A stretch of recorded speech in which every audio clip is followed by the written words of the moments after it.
Hello everyone, welcome back to my channel. I am Charu from Shri Radhe academy. तो कल की video में मैंने आपको ह्यूमन ब्रेन करवाया था। ह्यूमन ब्रेन में क्या प्रोटेक्शन है, ह्यूमन ब्रेन के कितना मास है, उसका क्या लोकेशन है, ये सब चीज़ें मैंने कल कराई हैं। ठीक है, अब आज इस वीडियो में मैं ह्यूमन ब्रेन का एक एक पार्ट क्या काम करता है, हमें कैसे हेल्प करता है, मैं वो सब बताने वाली हूँ आज आपको। तो बहुत ही इंटरेस्टिंग होने वाली है वीडियो। तो सबसे पहले हम लोग बात करते हैं इसके टॉप व्यू की। मैं ना आपको 3 चीज़ बताती हूँ कि पहली बात तो अगर मैं इसको टॉप व्यू से देख रही हूँ यानी कि ये इस तरीके से है। अगर मैं इसको लेटरल व्यू से देख रही हूँ तो ये इस तरीके से है। अगर मैं इसको सेजिकल सेक्शन से देखूंगी तो यानी कि मैं इसको क्या कर दूंगी, इसको खोल दूंगी। ठीक है, तो वो क्या हो जाएगा, इसका सर्जिकल सेक्शन हो जाएगा अगर मैं इसको इस तरीके से देखूंगी तो। बट फिलहाल मैं इसको क्या करती हूँ, टॉप व्यू से देखना शुरू करती हूँ। This is my 3D model of human brain, right. तो इसको हम लोग शुरुआत करते हैं टॉप व्यू से देखने में। अगर आप इसको ऊपर से देखें तो आपको क्या लग रहा है, ये ब्रेन जो है आपका, ये जो ब्रेन का मॉडल है, ये क्या है, 2 हेमिस्फेयर में बटा हुआ है, right. Now this is my left hemisphere and this would be my right hemisphere. See, this would be left and this is right. Okay, इसको हम left cerebral hemisphere भी बोल सकते हैं, बट इतना कॉम्प्लिकेटेड अभी ना करते हुए आप सिंपल याद रखिए, now this is my left and this is right hemisphere. Okay, फिर एक इम्पॉर्टेंट चीज़ मैं बताना चाहती हूँ कि हमारा ब्रेन में ऐसा कुछ भी नहीं है कि एक एक उसका पार्ट है तो उसका डिफरेंट, मतलब उसका फंक्शन भी अलग अलग होगा, ऐसा कुछ नहीं है। ऐसा ब्रेन में नहीं होता है कि एक पार्ट स्पेशल कोई भी एक पर्टिकुलर फंक्शन परफॉर्म कर रहा हो, नहीं। ब्रेन एज यू नो कनेक्टिवली काम करता है, कि वो पूरा कनेक्ट होके काम करता है, उसका एक एक न्यूरॉन एक दूसरे से कनेक्ट है, तो सारा पूरा का पूरा ब्रेन जो है पूरा एज अ होल काम करता है। ऐसा नहीं है कि एक पार्ट कुछ कर रहा है एक कुछ कर रहा है। बस ये है कि पार्ट में ये चीज़ें हो जाती हैं कि कोई पार्ट ज़्यादा थोड़ा सा इन्वॉल्व है किसी काम में, कोई पार्ट थोड़ा सा कम इन्वॉल्व है, लेकिन सभी चीज़ें क्या होती हैं, मिलजुला के काम कर रही हैं अंदर जो भी हमारे दिमाग में है। ओके, तो सबसे पहले हम इस लेफ्ट हेमिस्फेयर की बात करते हैं। लेफ्ट हेमिस्फेयर में हमारी क्या क्या चीज़ें होती हैं, देखो, एनालाइज। हम कोई भी चीज़ देख रहे हैं, कोई भी चीज़ हमारे, कोई भी इंफॉर्मेशन जो मेरे दिमाग तक आई है उसको मैं क्या करूँगी, एनालाइज करूँगी with the help of left hemisphere. Okay, फिर अगला काम आता है लॉजिक।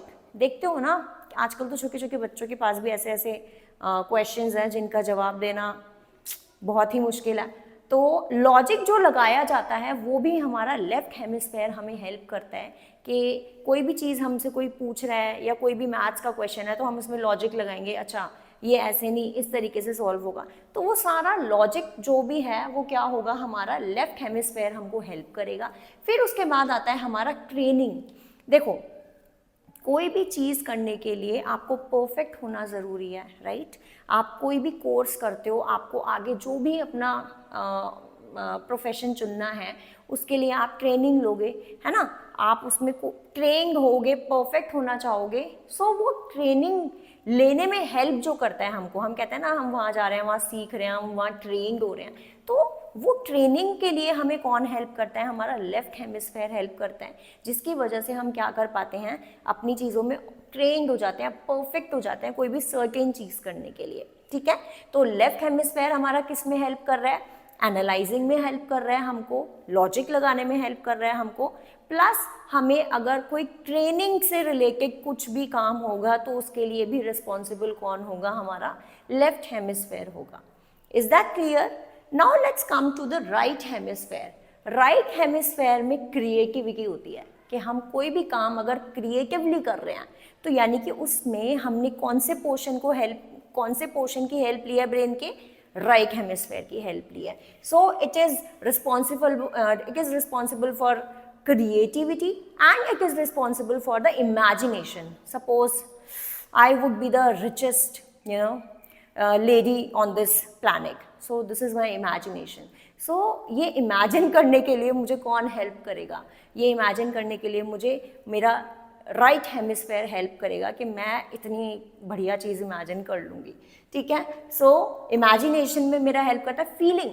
हमें फीलिंग आती है ना कि ये ऐसा इंसान नहीं है, नहीं ये इतना ये नहीं कर सकता ये इंसान, हमें इससे उम्मीदें नहीं है, या जो भी हमें फीलिंग होती है, हमारा एंगर हो गया या कुछ भी है, तो उसके लिए हमको हेल्प करता है कौन, हमारा दिस राइट हेमिस्फेयर। तो राइट हेमिस्फेयर हमारे लिए कौन, किस लिए रिस्पॉन्सिबल है, क्रिएटिविटी के लिए, इमेजिनेशन के लिए, एंड हमारा जितना भी फीलिंग से रिलेटेड जो भी पार्ट है वो हमारे को कौन हेल्प करता है, दिस राइट हेमिस्फेयर हेल्प करता है।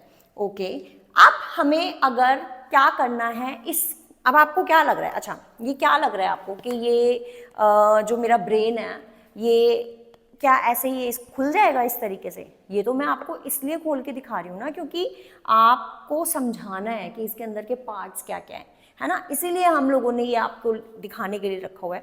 बट आपको लगता है कि यार हमारा जो दिमाग है वो ऐसे बीच से खुल जाएगा? आप ऐसे कोई भी कुछ खोल सकते हो अपने दिमाग को? नहीं खोल सकते हो।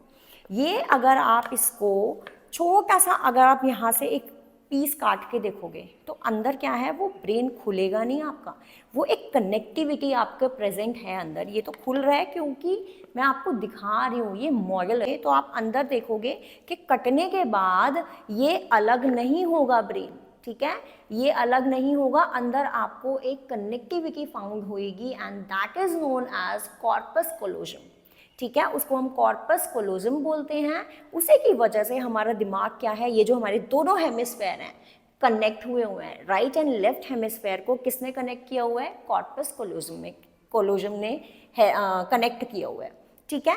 फिर आ जाओ, अब ये तो हो गया हमारा टॉप व्यू से, मैंने आपको चीज़ें बता दी हैं, है ना, अंदर से बाद में बताएंगे। अब इसको ज़रा टेढ़ा कर लो like this. Now this is my lateral view, है ना, ब्रेन का मेरा क्या है, ये लेटरल व्यू है मेरे ब्रेन का। अब आप देख रहे हो कि ये वाला हेमिस्फेयर भी, यहाँ वाला भी और यहाँ वाला भी, चार चार लोब्स में क्या हुआ है, दिस डिस्ट्रीब्यूट हुआ है, ठीक है। सो यहाँ पे आप देखो, this is frontal lobe and this is my temporal lobe and this is parietal lobe and this is occipital lobe, ठीक है। ये बहुत ही इम्पॉर्टेंट पार्ट प्ले करते हैं, हमारे को हेल्प करते हैं चीज़ों को आगे एक्शन में लाने के लिए, ठीक है। This is my lateral view. Lateral view में यहाँ पे ये चार लोब्स में, ईच हेमिस्फेयर चार लोब्स में बटा हुआ होता है। First is frontal lobe, second one is this temporal lobe and third is parietal lobe and fourth one is occipital lobe, ठीक है। तो वन बाय वन हम इसको पढ़ लेते हैं, क्या करते हैं। So let's talk about the frontal lobe. Frontal lobe जो है मेरा इंटेलिजेंस में हेल्प करता है, हम इंटेलिजेंट हैं या हमारा जो भी इंटेलिजेंस हमारी होती है, जैसे कोई भी मैंने आपको क्वेश्चन दे दिया, आपको सॉल्व करना है, सो ज़रूरी तो नहीं ना सबके अंदर एक जैसे ही दिमाग है ना, कोई जल्दी सॉल्व कर लेता है, कोई कम थोड़ा आराम से कर पाता है, कोई सोचने में ज़्यादा टाइम लगा देता है। तो कुछ अपने इंटेलिजेंस का जो यूज़ है वो जल्दी से कर लेते हैं और एक सेकंड के अंदर अंदर के हाँ भी हो गया, ठीक है। So that intelligence comes from this lobe, frontal lobe, okay. फिर उसके बाद हमारा आता है स्केलेटन मूवमेंट। स्केलेटन मूवमेंट में हमारी आती है वॉलंटरी एक्शन, यानी कि हमें कुछ भी, जो वॉलंटरी कौन से होते हैं, जो हम अपने कंट्रोल में होते हैं, वो एक्शंस हमारे कौन से होते हैं, वॉलंटरी एक्शंस होते हैं। तो वो एक्शंस के लिए भी कौन रिस्पॉन्सिबल है, दिस फ्रंटल लोब, ठीक है। फिर आ जाओ आप लोग स्पीच कंट्रोल। स्पीच कंट्रोल का मतलब है भाई कि आपको कब क्या बोलना है, क्या सोच समझ के बोलना है। हम कहते हैं ना भाई सोच समझ के बोल, तो अगर कोई इंसान सोच समझ के बोल रहा है बिल्कुल, तो समझ लो कि भाई उसका जो ये फ्रंटल लोब है अच्छे से उसका साथ दे रहा है। कभी कभार होते हैं, हम बच्चे होते हैं, हमारा यानी कि उस सिचुएशन में हमारा क्या है, फ्रंटल लोब इतना स्ट्रॉन्ग नहीं होता है ना, बट जैसे जैसे हम मेच्योर हो रहे हैं हमारा फ्रंटल लोब उतना ही ज़्यादा क्या होता जाता है, क्योंकि क्या है हमारा, जैसे जैसे हम बड़े हो रहे हैं हमारा दिमाग भी क्या होता है, हमारे दिमाग का सोचने की हमारी कैपेसिटी वो सब भी क्या हो जाती है, बड़ी हो जाती है। तो उसी में ही हमारा स्पीच कंट्रोल में भी क्या है, हमें कब क्या बोलना है, कितना बोलना है, ज़रूरी है बस उतना ही बोलो, ठीक है ना। फालतू की चपर चपर भी ठीक नहीं होती है, जितना ज़रूरी है उतना बोलो, वरना चुप रहोगे तो ज़्यादा अच्छा है, अपने काम पे फोकस करो। सो वो चुप रहने का काम या वर्ड्स को चुनने का काम कौन करता है, हमारा दिस फ्रंटल लोब, ओके। फिर आ जाओ हमारा यहाँ पे आता है रीजनिंग। हर चीज़ में रीज़न ढूंढते हैं ना, ऐसा क्यों है, मेरे से क्वेश्चंस करते हैं, भाई ऐसा क्यों हुआ, ऐसा आपने ये बताया, ये कैसे हो गया, ऐसा क्यों हो रहा है। तो दिस रीजनिंग, ये जो हमारे दिमाग में चीज़ें आती हैं, ये भी किसकी वजह से आती हैं, दिस फ्रंटल लोब। ओके, फिर आता है हमारा न्यूमरेसी। न्यूमरेसी का मतलब है नंबर से रिलेटेड जितनी भी चीज़ें हैं वो भी हमारे को, कौन रिस्पॉन्सिबल है, नंबर से चीज़ें हम जितनी भी कर पाते हैं उसके लिए भी कौन रिस्पॉन्सिबल है, दिस फ्रंटल लोब। ठीक है, तो फ्रंटल लोब में हमारा क्या, intelligence, skeleton movement, speech control, reasoning and numeracy, इन सभी चीज़ों के लिए कौन रिस्पॉन्सिबल है, this frontal lobe. I hope कोई कंफ्यूजन नहीं है, कुछ भी होता है do let me know, I will help you again. ठीक है बेटा, फिर आ जाओ हमारा इस पे टेम्पोरल लोब पे। अब देखो टेम्पोरल लोब जो है वो हमारा क्या करता है, ऑडिटरी परसेप्शन। परसेप्शन का मतलब क्या है, पहले तो परसेप्शन मीन्स कि आपका आप इस पे अपना परसेप्शन बताइए, अपना व्यू बताइए। तो चीज़ों को सुनकर उसका मतलब निकालना, ठीक है ना, हम कहते हैं ना सुन तो ले, पहले बात तो सुन लो पूरी भाई, उसके बाद बोला करो, पहले एक बार सुन तो लिया करो। तो वो जो वो उसके लिए रिस्पॉन्सिबल होता है कि सुन के चीज़ों का मतलब निकालना, उसके लिए कौन रिस्पॉन्सिबल है, टेम्पोरल लोब। ठीक है, फिर आता है हमारा ऑब्जेक्ट रिकग्निशन। तो इसमें आपको चीज़ों को पहचानने में भी कौन हेल्प करता है, दिस टेम्पोरल लोब। ठीक है बेटा, फिर आ जाओ आप पेरिएटल लोब पे। पेरिएटल लोब में हमारा क्या होता है, इंटीग्रेटेड दैट सेंसरी। अब देखो कल का अगर आपने वीडियो देखा हो तो मैंने आपको बहुत ही अच्छे से समझाया था कि हमारे जितने भी न्यूरॉन्स हैं वो क्या करते हैं, सारा इंफॉर्मेशन कलेक्ट करते हैं अपने एनवायरनमेंट से, और उस इंफॉर्मेशन को वो क्या करता है, directly passes to the brain. Okay, अब वो ब्रेन क्या करेगा, वो ब्रेन इंफॉर्मेशन को रिसीव करेगा, प्रोसेस करेगा, और उसके बाद क्या करेगा, एक्ट करेगा, उसको डिफरेंट डिफरेंट पार्ट्स में भेजेगा, एक करके इंफॉर्मेशन को चुन करके, हाँ भाई ये काम तुम्हें करना है, ये काम तुम्हें करना है, हमारे डिफरेंट बॉडी पार्ट्स तक पहुंचाता है वो, है ना, मैसेज पहुंचाता है ब्रेन। उसी की वजह से ही हम फिर काम करते हैं। मुझे हाथ हिलाना है तो ये अभी पहले एनालाइज हुआ है न्यूरॉन्स के थ्रू, उन्होंने सारा इन्फॉर्मेशन इकट्ठा करके मेरे ब्रेन तक पहुंचाया, फिर जाके मेरे ब्रेन ने मेरे हाथ को मैसेज दिया कि भाई उठ जा, तो ये उठ गया। ठीक है, तो ऐसे ही अब वो जितना भी इंफॉर्मेशन था वो कहाँ पर गया, ब्रेन में, है ना, न्यूरॉन्स ने कहाँ भेजा, ब्रेन में। ब्रेन ने क्या किया, उसको रिसीव किया, कहाँ पर रिसीव किया, कहाँ पर वो सारी जो आपकी इन्फॉर्मेशन थी, सेंसरी इन्फॉर्मेशन थी, वो कहाँ पर कलेक्ट हुई, दिस पेरिएटल। ठीक है, दिस पेरिएटल लोब, इसके अंदर वो इन्फॉर्मेशन क्या हो गई, सारी की सारी इंटीग्रेट हो गई, इंटीग्रेट यानी कि एक हो गई। ठीक है बेटा, कोई भी दिक्कत हो वहीं पर ही आप लोग मुझे बता सकते हैं कि ये बिल्कुल क्लियर नहीं हो रहा है, so I will help you again, I will explain that thing again. फिर आता है आपका सेंस ऑफ टच। कुछ भी आपको टच भी करना है, जो भी है, तो उसके लिए भी रिस्पॉन्सिबल क्या है आपका, टच, सेंस ऑफ टच बताता है जो, वो कौन बताता है आपको, दिस पेरिएटल लोब। ठीक है, last one is this occipital lobe. ये क्या है, देखो ऑक्सीपिटल लोब में आपका क्या आता है, मोशन परसेप्शन आता है। ठीक है भाई, मोशन परसेप्शन का मतलब है कोई भी चीज़ अगर मोशन में है, ठीक है, मोशन में है तो वो कितनी तेज़ है, कितनी स्लो है, इन सबको एनालाइज कौन करता है, ऑक्सीपिटल लोब करता है। इसी की वजह से ही आपको पता चल पाता है कि कोई भी जो भी मोशन हो रहा है वो स्लो है, फास्ट है, जैसा भी है, तो उसका मोशन आप किसके थ्रू एनालाइज कर पाते हैं, कौन रिस्पॉन्सिबल है, दिस ऑक्सीपिटल लोब। फिर आपका एक वर्ड आता है दिस विजुओ स्पेशियल प्रोसेसिंग। इसका मतलब ये है, देखो कोई भी चीज़ आपने विजुअल यानी कि विजन देखी, और उसके बाद आपने उसको देखकर क्या करना है, उसको किस तरीके से हैंडल करना है उस चीज़ को, वो सारा विजुअल स्पेशियल नाम इसलिए दिया हुआ है क्योंकि विजन से रिलेटेड है। तो वो भी किसका काम आता है, आपका ऑक्सीपिटल लोब का काम आता है। ठीक है, फिर आता है आपका एक कलर डिफ्रेंसिएशन, यानी कि कोई भी कलर आप देख रहे हो उसको डिफरेंट कैसे रखना है, कैसे उसका डिफ्रेंसिएशन क्या है, वो कौन सा कलर है, तो वो सब भी कौन एनालाइज कर पाता है, आपका ऑक्सीपिटल लोब कर पाता है। ठीक है, आई होप ये चारों ही बड़े अच्छे से आपको हो गए होंगे।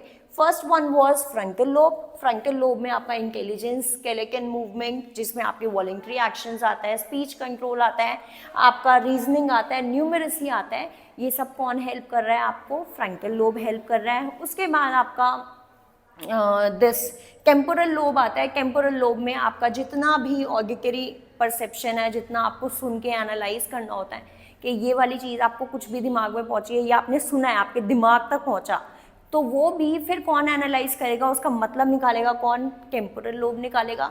फिर उसके बाद आपको ऑब्जेक्ट रिकग्निशन में भी कौन हेल्प करता है, यही चीज़ों को पहचानने में कौन हेल्प करता है?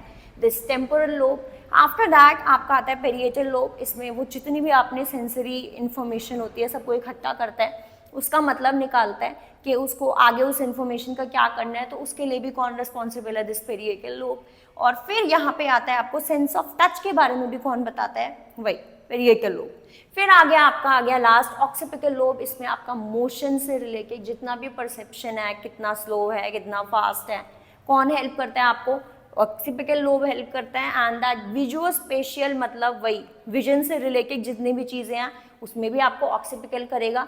और आपका कलर डिफ्रेंसिएशन में भी कौन सा कलर है, डार्क, लाइट, जो भी है, क्योंकि सेंसिटिव सेल्स के थ्रू से ही हमारे आईज में पता चलता है ना कि जो कलर सेल्स होते हैं उससे पता चलता है कि हाँ भाई ये कलर डार्क है, लाइट है, इसको तो वो कौन रिकग्नाइज करेगा? हमारे आँखों के जो सेंसिटिव सेल्स हैं, है ना, रॉड्स एंड कोन्स होते हैं, तो कोन्स हमारे हेल्प करते हैं कलर डिफ्रेंसिएशन के लिए। वो देख के उसने क्या किया? एनालाइज किया आँखों ने ब्रेन तक मैसेज पहुँचाया कि हाँ भाई ये वाला कलर है, तो वो अगर ये पिंक है तो फिर पहले आपकी जो भी आप देख रहे हो, मुझे तो आपकी आँखों ने पहले उसको एनालाइज किया, आपके जो आईज के आपके जो कोन सेल्स थे उन्होंने उसको देखा और फिर ये मैसेज गया ब्रेन तक, ब्रेन के कौन से लोब तक?